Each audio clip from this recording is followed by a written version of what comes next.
This is the Shoot Once Podcast, a podcast about the Columbus Blue Jackets and the NHL, a member of the Hockey Podcast Network. Podcast, you're not missing out on the show. The show is still going to be the same for you that it always was. It's just now we're doing something a little different. We're going to start experimenting with maybe some live streaming of the show, doing more of a video portion of it. Just a little different. Hopefully this is something where people can interact with the show more, where they can be more part of it. And you'll be seeing more changes coming to the show over time. Again, if you're subscribed to the podcast, if you're thinking, you know what, I like what I'm getting, nothing's going to materially change for what you're getting on the show. We're still going to be talking the Blue Jackets. We're still going to be breaking down the roster and talking about the team from a big picture perspective, but it's not, we're just making some changes to make maybe the show a little more interactive for people and a little different, something you can watch, something you can put on, other things at some point in the future here. So we do appreciate you for listening to the show here. So we're going to jump right into it for this week. It's been an interesting, first of all, obviously it's been a fun week as far as watching the playoffs. We had 3 series go to game 7s. Friday and Saturday was a lot of fun. I enjoyed watching those games. The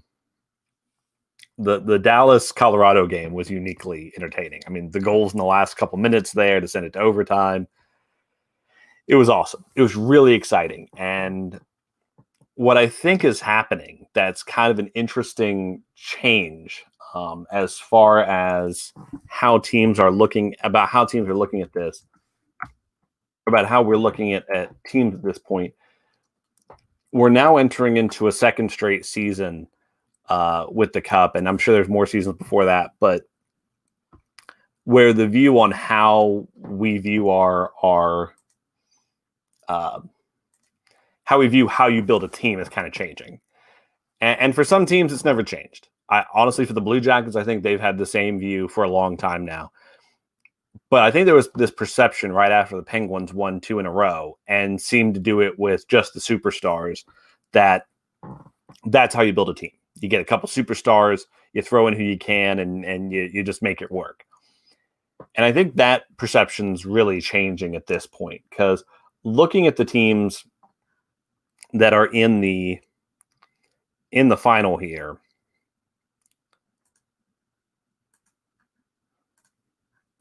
and this is something a little better for the folks who are on our who are doing the video, who are watching the video version of the show there. We have got, if you look at things like the Dallas Stars and their roster, you've got the big superstars. You've got Tyler Seguin, as far as their big price guy. You've got Jamie Benn, who's a player who's a big name, maybe not producing as much as he used to. But looking at the other teams in the final, we've got Vegas. We'll load that up here. But you got Vegas, who their real big stars, Mark Stone. They do have Max Pacioretty. They got Paul Stastny. So they've got some big names. Shea Theodore is probably their best defenseman, and then some good goalies.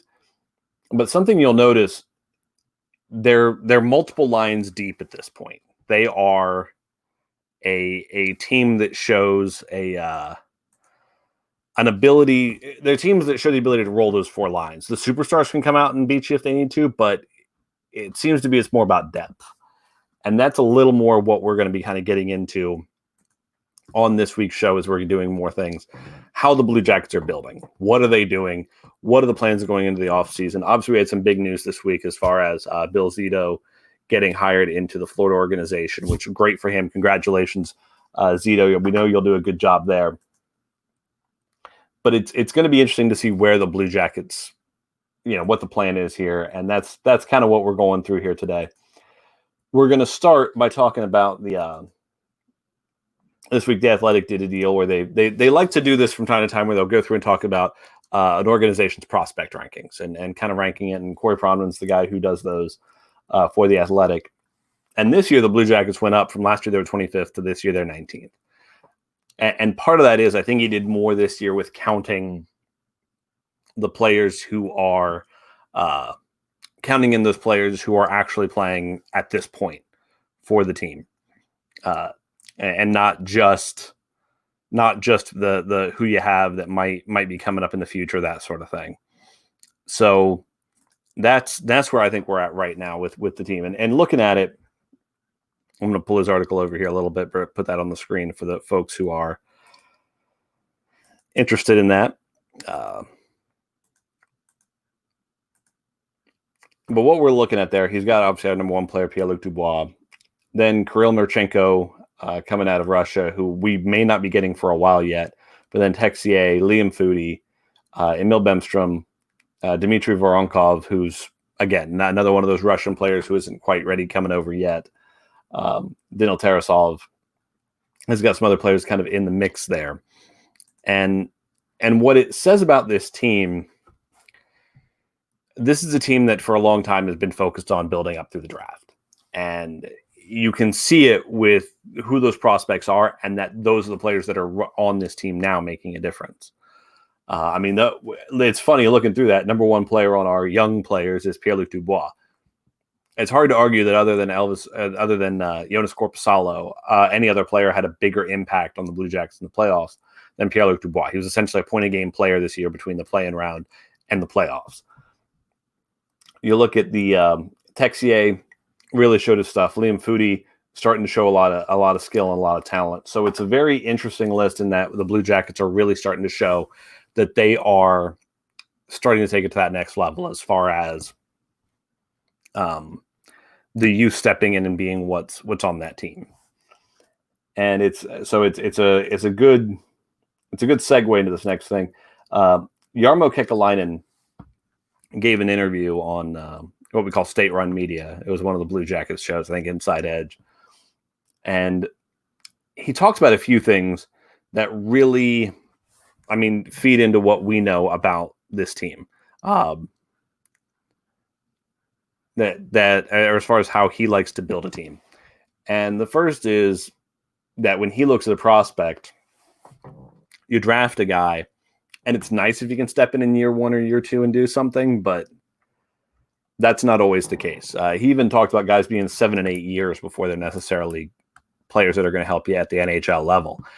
And that's really kind of an interesting premise to go with, that it could be that long that these players are maturing for the team and building up, that sort of thing. So it's good to know that he's got that long-term view on it, because there's a fear sometimes that you're going to see a team that's going to give away their future just to try and get a few wins here and there. And I know saying that it's a Blue Jackets fans kind of a strange thing, because last year we had the big thing where we went after Duchesne, we got to Zingle. We really tried to make a run at a long one at this point. But yeah, at this point, it's just being smart with where you put those draft picks, what you do with those players, and what you're doing there. So he said that here. Then also talked about how we need players in the center, how we need centers on this team. And that's obviously the most obvious thing about this team at this time, that we need more help down the middle. I mean, this year, our second line center was Boone Jenner, and then Texier was the third, or I guess Riley Nash, and then Wenberg was the third, and then fourth at different times. And this team really needs help down the middle. Now, Kekalainen is talking about, we might look at Texier and Foudy as being players that can play center. I don't know if that's the case. I don't know if that's the smart way to go with it, but I'll be interested to see. If you all remember, Pierre-Luc Dubois was kind of an interesting player in that when he first started playing, he lined up at wing. And then they'd put him at center here and there, and he kind of struggled a little bit. But what the coaching staff was noticing was when he played center, he was working harder. He was doing more to try and make things work. And that might be, maybe that's what will work with Texier. Maybe it'll work with Foudy. I mean, those players are both already hardworking and really get going when they're out there. So I don't think that's necessarily something they're going to need to do. But I mean, as far as having to get them going, but I am very interested in seeing them, are they going to roll those players out to the middle? Give that a shot next season. It'll be interesting. Training camp's going to be a fun creature next year, because if we start seeing Liam Foudy and Alexander Texier starting at center in training camps and in preseason games, that'll be interesting. I would be very interested in what's going on with that. The next thing being that they talked about was free agency. Really, just the focus is going to be on the team re-signing their RFAs, re-signing Pierre-Luc Dubois, re-signing Gavrikov, because there's just, I mean, other than Taylor Hall, there's not a ton of difference makers out there that I would be overly concerned about going out and getting. And then even with Taylor Hall, the issue you run into in free agency is you're probably going to overpay. And yes, the Blue Jackets have some cap room, but they have cap room to sign the RFAs, to try and re-sign Josh Anderson if they can keep him, which would be amazing. But they've got some room there to wiggle in to try and make things work. But I wouldn't expect a big free agency thing.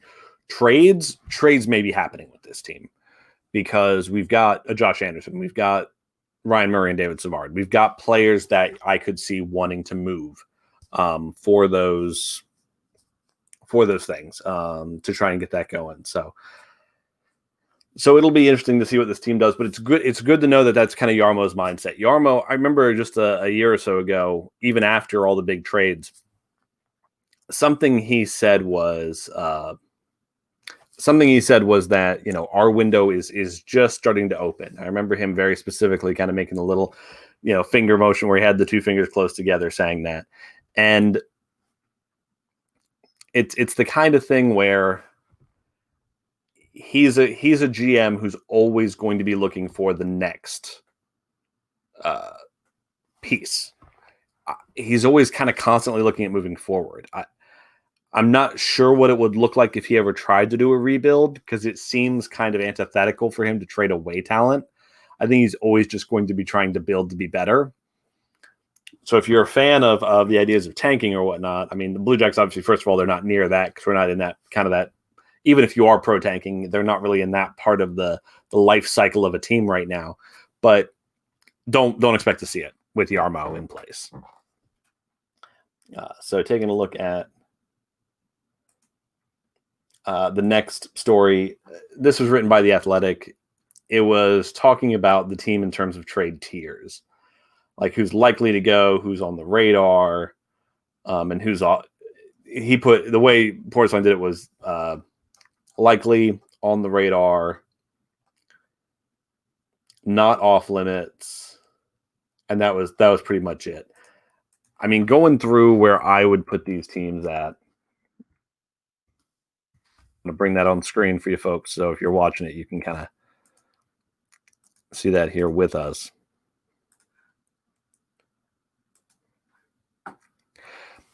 So looking at the Blue Jackets in terms of their, in terms of who's on the, in terms of who's kind of off limits, we'll start there. We'll start with these are the players who you would have to move heaven and earth to get. You would have to be offering us like multiple firsts or superstars, or it's the kind of thing where it's the kind of trade that would shake up the whole league, or at least it would feel that way. At this point, I really think it's three players. It's Pierre-Luc Dubois, it's Seth Jones, and it's Zach Werenski. Those three guys you would have to offer just a ton. And I don't see it happening. I don't see anybody wanting to offer that amount to make those things happen. So that's where I stand there. That next level of, you're really going to have to bend twist our arm to get it. It is some of the young guns. You got an Oliver Bjorkstrand, Bemstrom, Texier, Foudy. I would put Gavrikov in that mix. As far as players where it's like you're really going to have to twist our arm to get it. Yes, we might be willing to deal them, but we're going to need, if we're moving one of the forwards, we're probably going to need top six talent. If we're moving one of the defensemen, if we're moving Gavrikov, we probably are going to want like a top six talent back as far as forwards there. Because that's really what these trades would be about, is getting more forwards.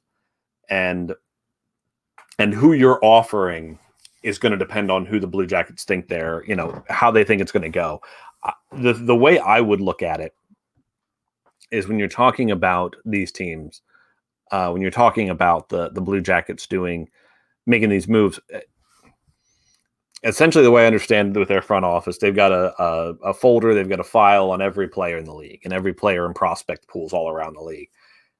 And if you're wanting somebody like an Alexander Texier, they're going to say, okay. Or if you're saying of Vladislav Gavrikov, they're going to say, okay, well, who are you offering? And they're going to look at their research they've got on it and say, do we project that guy to be a top 6 forward in this league?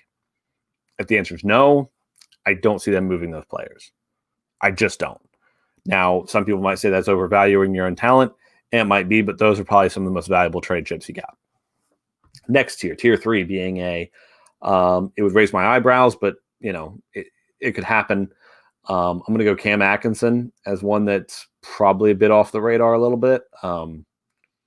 Maybe Boone Jenner. The thing is, I don't think there's going to be a big trade market for him. I don't think a lot of people are going to want him. And then David Savard and Ryan Murray. Those are guys who are really good players who make the Blue Jackets a better team.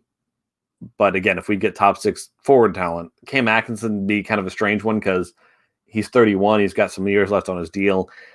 Unless some team thinks he's just the guy to get him over the edge, I don't see us moving Cam Atkinson. I don't see somebody coming and getting him. Ryan Murray and David Savard, those ones I think are much closer to likely to go because, they're defensemen. Brian Murray is a good puck moving defenseman. David Savard's more of a kind of a shutdown type defenseman. People want those types of defensemen. So that's where that would go. The Josh Anderson one at this point, likely just because of the contract deal. If he's willing to sign a long deal, I think Columbus would rather keep him because we keep talking about how the team needs top 6 help. If they can just sign Josh Anderson long term, that's one of your holes. So there's no reason to go out and get a guy if you've already got a guy that'll work and is willing to sign a deal. So that's where I would be with it at this point. I would say you want to keep Josh Anderson if you can keep him because essentially you just didn't have him last year. So it would be like a large addition to the team if he comes back. Having Josh Anderson on the second line centered by, I don't know, Texier or somebody, that'd be something else. That would be a dangerous line. So that would be my intent if I were going to do it there. That's where I would want to go with it there. So that'd be my way of doing it. And looking into that as far as these options there. So we're going to make a quick break here to let you know about one of our awesome other shows here on the Hockey Podcast Network. And I'll be right back with you in just a moment.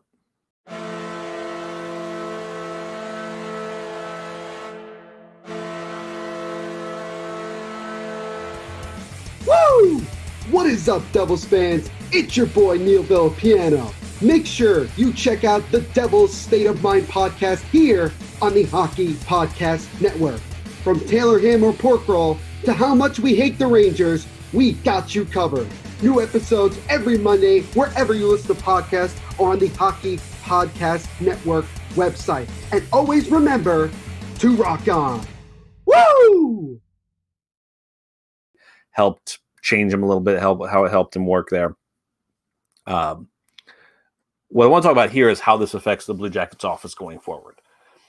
Because in the last year, we've lost John Davidson, we've lost Bill Zito. Now, the Davidson loss, as much as I hated seeing John Davidson go, I don't think John Davidson was doing that much day-to-day anymore for the Blue Jackets.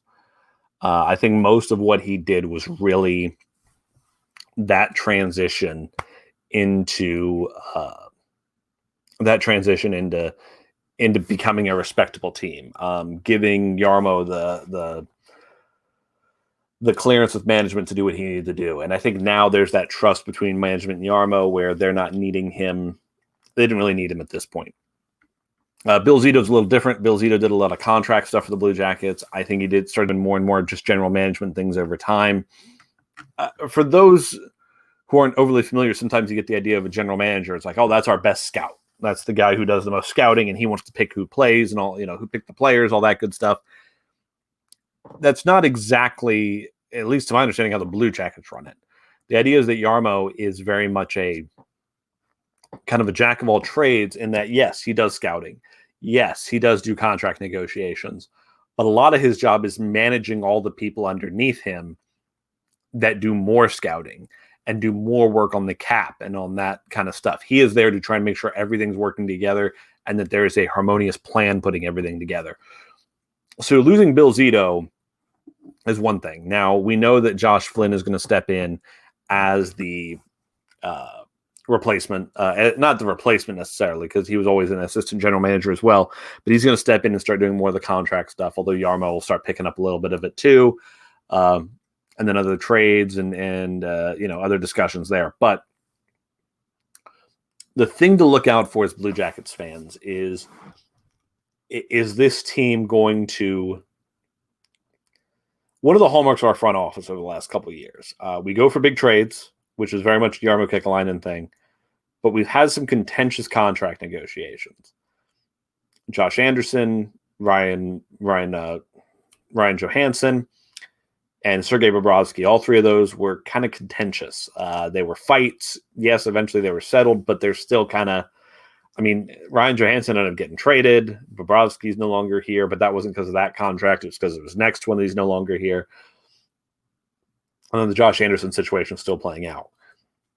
What I'm interested in is, are those situations going to change a little bit with a different guy in place? Now, I'm not saying Bill Zito did something wrong and Bill Zito made these situations contentious. I just wonder if a different voice will make things seem a little different in there. Also, I think some of the contentiousness probably is just the nature of how Jarmo Kekalainen tends to do contract negotiations. We've talked about this on the show before. Jarmo's talked about it before. He very much looks at things and says, this is the value, this is fair value, this is a fair deal, this is what I'm offering. And there's some wiggle room up and down, but Jarmo Kekalainen doesn't seem to be the kind of guy where it's, if you come in with a super high offer, it's not something where he's like, oh, okay, let me meet you midway. He goes, well, no, this is the offer that's fair. Well, we want more money. Okay, well, I guess we can go a little higher, but he's not coming that far off that.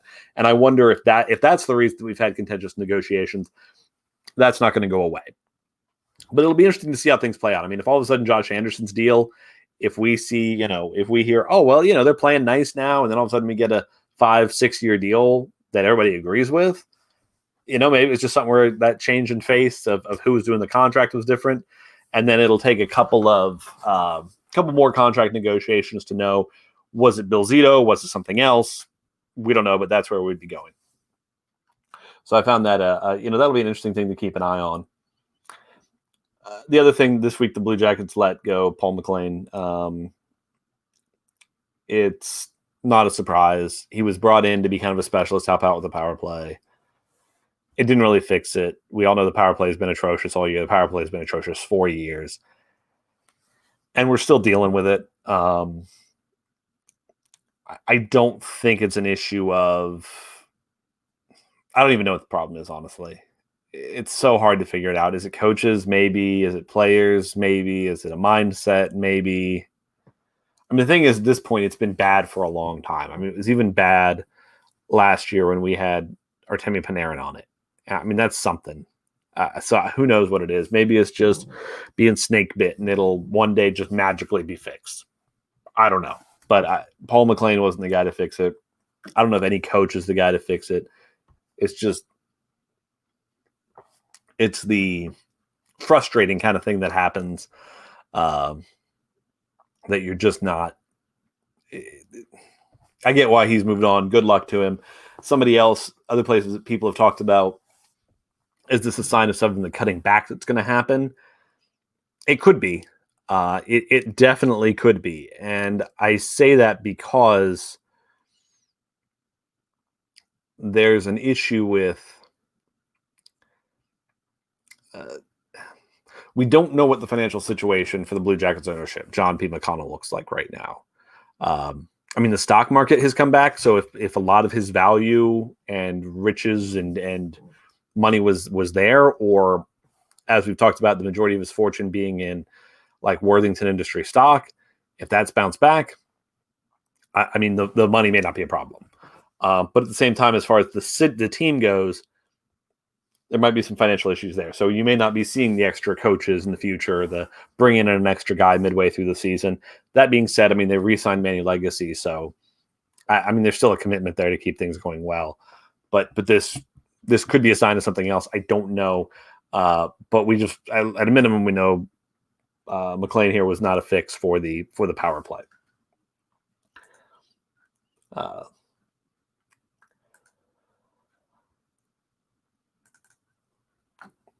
And then we've got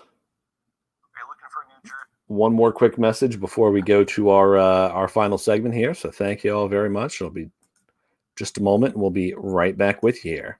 Are you looking for a new jersey? Is there a new player you want? Do you want an Elvis jersey? Do you get excited about? Are you looking forward to the draft when the Blue Jackets make a first round pick and you can, whoever it is, you want to get a jersey of them right away? I don't know. Whatever you're looking for, I do know that what you want to do is you want to go to coolhockey.com/THPN when you want to get a jersey and use the promo code THPN, because you're going to get 30% off there at the website and coolhockey.com. I know that when you're searching around for jerseys online, you're wondering, am I going to get something that's worth it? Am I going to get one of these weird knockoffs where the numbers are all weird? What's going to happen? Coolhockey.com is going to have a great selection for you. They ensure that every product that leaves the doors is done to the specifications of the NHLPA. They don't outsource their jerseys for customization, so they're able to offer you all the best ones, great quality on it.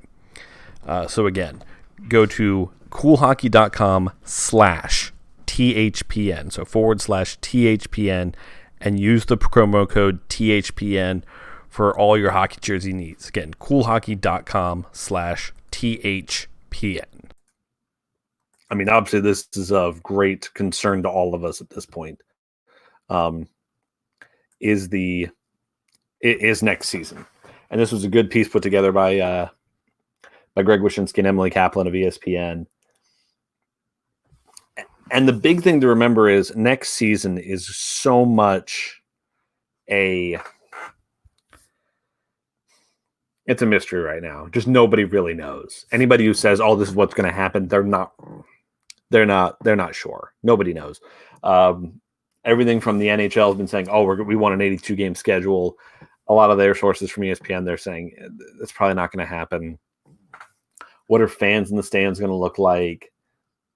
I mean, the thing is, that's apparently the NHL is making guesses. They're trying to put together projections with both no fans in the stands, like progressing it up from 50 to 90%. And then like a progression that would be like 50, 75, 90.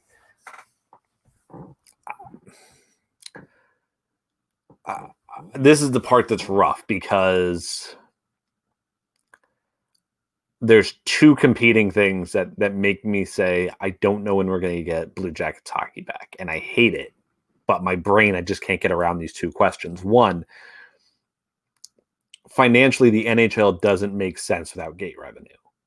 It is a league that cannot operate without that gate revenue. Now, to be honest, there aren't many that can.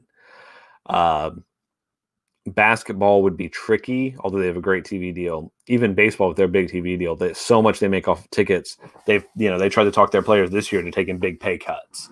So I don't think baseball could do it more than just this one goofy season they're doing. The NFL, I think, is the one league that can get away with it. They can get away without having fans in the stands.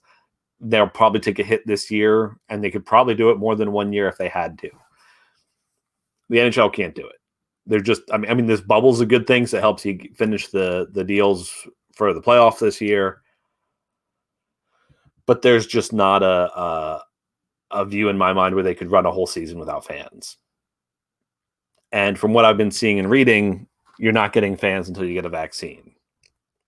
And right now, the ridiculous thing about how the world is that that's become a political question. Depending on who you listen to, there's one person particularly out there saying, "Oh, we're going to have one by late October, early November." Pretty much every scientist I've heard has said things like, "Well, maybe we'll have a workable one. The tests will be done by end of the year." At that point, you're talking about the first people that are getting it are people like doctors and nurses, and probably firefighters and policemen and people who you just kind of have to have out in the world. And then you start rolling it out to the general public. I mean, what I would say if it was just me talking, because the thing is, at this point, I'm seeing a lot of people projecting things like you're not going to get a real vaccine out till mid-2021. But theoretically, if things move quicker and you have one where the frontline people are getting it in January, maybe the general public starts seeing it about March. You could see something akin to like a strike shortened season or a lockout shortened season starting in March. So like a 50 to 60 game season starting in March and just running the playoffs through the summer, kind of like what we've done this year. And then trying to condense and do a full season the year after that. I mean, this is what we're hitting, folks. There were a lot of people that when we talked about coming back and doing a return to play with the bubbles this year, there were a lot of people saying, oh, just don't worry about this. Just start up regular next season. That was never going to happen. And that's what we're running into now. This is going to be strange. I know right now the NHL is saying, oh, we're going to start back up in December. I just don't see it because the Blue Jackets are not a team. Like the Browns are starting their season this week. The state of Ohio has given the Browns and Bengals clearance to have like 10% of capacity. So there's going to be like 6,000 to 7,000 people in First Energy Stadium watching the Browns. The Blue Jackets cannot make the finances work if Nationwide Arena only has 10% of the people in it. And even then, they might not get clearance for that because it's an indoor thing as opposed to outdoor. All the science that we've seen so far tells us that this is something where if you're outdoors, you're less likely to spread the disease. Indoors, it gets much harder. So I just don't see it. I'm having a hard time getting my head around anything earlier than like March for the start of next season. And that's somebody who's just trying to read stories, trying to make sense of what's going on in the world, which is really, really difficult at this point. But that's where I'm at right now. So I know that's a downer for the show, but I mean, we're going to keep going for the show throughout this. We've got shows going all the way into the off season here. We're going to keep trying to get shows going as we have whatever this weird in between version of a season is. But I do want to thank you all for listening. Thank you very much, and go Jackets. And thank you also for dealing with the issues I'm having as we're getting this going here. So do appreciate it there, and just a different format. Again, at this point, this week's show was streamed live on Twitter. Going forward, the idea will hopefully be that every show will be getting streamed live on like Facebook, YouTube, and Twitter at the same time. Then you'll be able to go watch them later if you want. And then on top of that, you'll have the regular audio podcast if that's what you're looking for. So again, thank you all very much for listening, and go Jackets. Please connect with the show on Twitter at ShootOnesPod, and thank you for listening to the Shoot Ones Podcast.